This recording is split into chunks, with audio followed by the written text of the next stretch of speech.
guys, welcome back to my YouTube channel. If today na your first time wey you dey across my YouTube channel, make you not forget, abeg make you not forget to subscribe, to like, to comment below. Thank you. E get one matter wey dey disturb me since all this while, and this matter na matter concerning this assistant social, I don't know what you dey call am for your country where you dey, social welfare. I don't know the name sha, but this matter e don tey when e dey disturb me, where I no know as I want to talk am all this while, but today now I come say okay make I come out come talk this matter wey dey disturb me ever since. You know, when we dey talk say assistant social collect our kids, our children from us, or many parents go dey complain say dem collect our children from us. You know, sometimes e still dey for part of, that is, e dey for the hand of the parents. Why I talk say e dey the hands of the parents? Because say if sometime we the parents we go dey take work at maybe anything at all, work, this one work, the other one busy, the other one you not get chance for your children, you know, at the end of it your children they always dey complain. Maybe e get time wey be say they want to talk to you as a children, they want talk to their own parents, they no go, you no go give them that listening ear make them take talk put, you understand? Or maybe they want talk to you, the next way you do, you pursue them, come out for body. Abeg come out for here, wetin you want talk? I dey busy. You know, since I dey busy, you know. Yeah, many of us they do am. Which if sometimes where our children want talk to us, and sometimes na that time we dey for phone, na that time they go want tell us something, because maybe na that time they remember to tell you the something. You know, the way we take pursue them, come out for body. Abeg come out. I know, you know, since I dey for phone, na that time I dey for phone, you dey wan bring matter come, at the end the pikin no be wan talk wetin he wan talk again. You understand? The pikin go quiet. Maybe he wan tell you wetin happen for school, about wetin the teacher or wetin he pass through for school. Because of say you don shun am that first time, he no go gree tell you again, because now with harsh voice you take tell am, with that fear he no go gree talk and come out again. Maybe the time wey you go take get chance say you wan tell am, you no go fit talk the thing again. Why I dey talk this thing be say make we dey close to our children, make we dey make friends with our children. Not be every time work, every time busy, every time. If our children want talk to us, make we give them listening ear, make we hear wetin they want talk before we go dey do any other thing.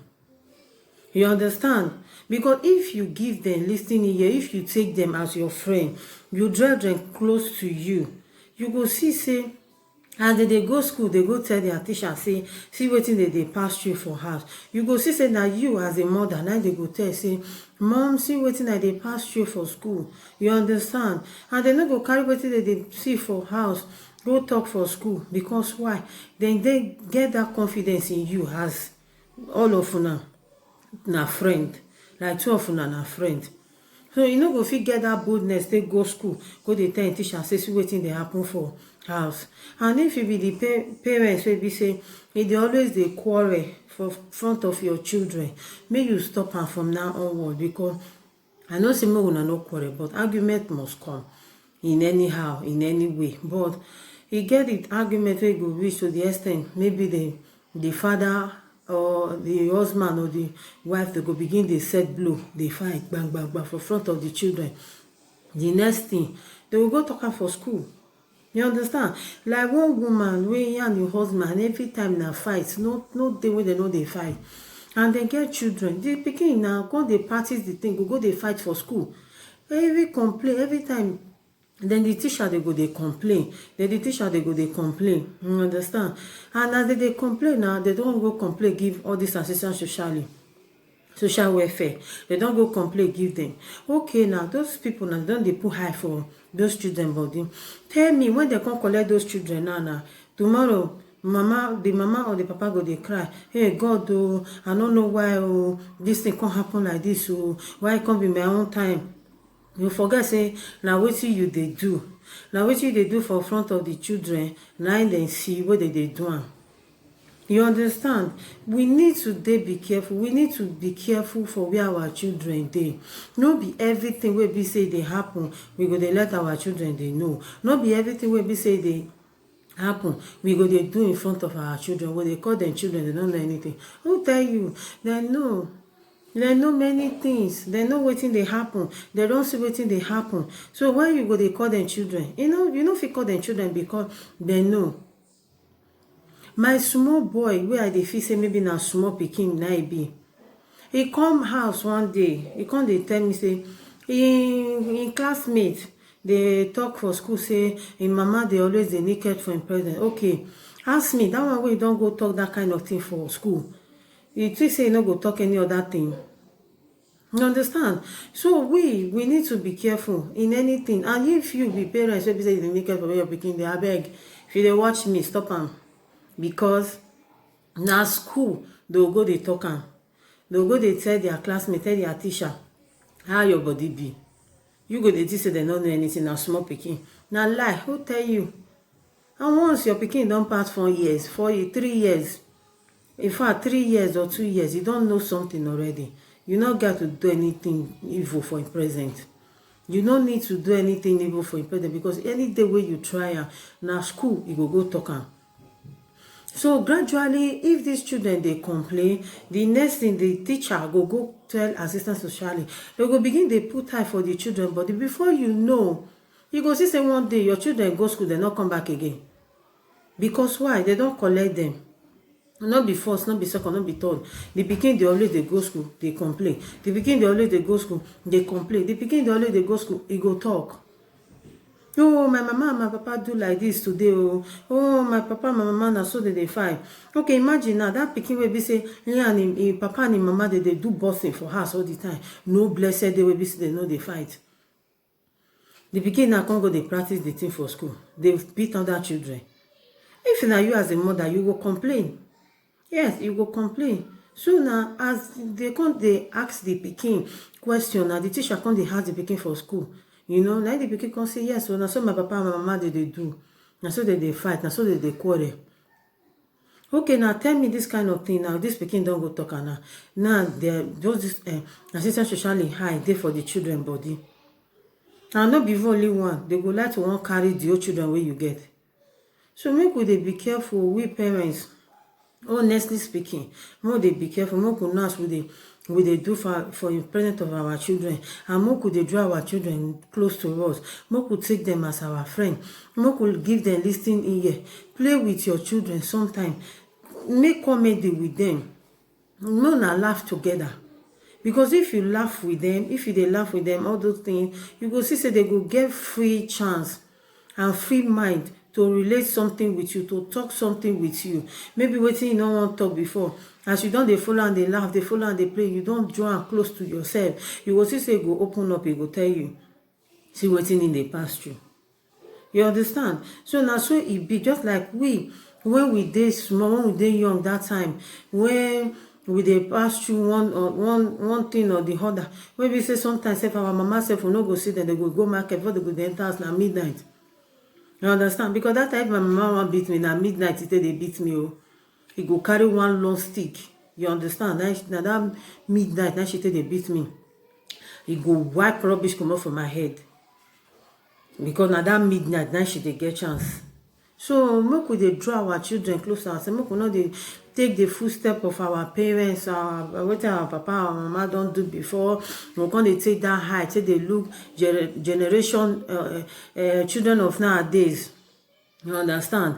We can't dey use the eye till they look them. No. Make we draw our children close to ourselves. Make we play with our children. Make we feel free. Make we tell your children to open up, to dey free with you, to tell you things wey be say he or she dey pass through. Like for example, if you get baby girl wey don't come of age, you better put your eye for him body. Oh, not let all the time work hold you. Not let all the time say you dey busy. You no go care for that pikin, that girl, that baby girl. You no good. you need to put eye for the pikin body. You need to know wetin the pikin dey want. You need to know wetin the pikin wan get. You need to know wetin the pikin dey pass through. You understand? So now wetin me I come out to come talk, because now wetin dey disturb me be that we need to put an end to all this assistance social welfare wey dey collect our children from us, because their own dey their body. Their own go dey their own house. They go dey send them message. Why they go dey find we blacks children wey they won't carry, and not be even carry, they go sell and give another family wey be say they no fit born. How can you wey be say you never bear the pains of laborhood, you will come carry another person? Or even though say you don't bear the pain of laborhood, you come carry another person pikin go sell am. E get as e be, you understand? So I dey beg we mothers, especially we mothers, make we dey be careful of how we dey do for the present of our children. Make sure that our children no go dey carry our matter dey go school, go dey talk, dey tell their teacher say see wetin dey pass through for house. You understand? Because yes, they never get sense. Because anything we say they do now school, they go they talk. So we need to be careful. We need to draw our children close to ourselves. We need to put an end to all this assistance social welfare. We need to put end to it, because it don't too much. It don't too rampant all over the place. You hear say this person carry this person picking, this one carry this person picking. Please, put stop to it. Moku they take care of our children well. Moku they care for them. Moku love them. Moku draw them close to ourselves. Moku they give them listening ear. Moku they play with them. Open up your heart to your kids. That time you will know say your children really get things for mind to tell you. So now that one me get to advise to talk to all mothers, you understand? So that just it. So we need to be careful on how we do to our kids, you understand? It's very, very important. So now wetin we supposed to know with that one. So I just come out to use this media to talk to us, because the thing don't too much. The thing don't too much. So we say we already see all the time. One thing or the other. You understand? So thank you guys. So just my little word. I'm talking to even myself, not only mothers, not people out there, but I'm still talking to myself also. You understand? Okay guys, thank you very much for watching this video. All right, make sure not forget to share, to like and to comment. Okay, thank you very much. See you on my next video. Bye.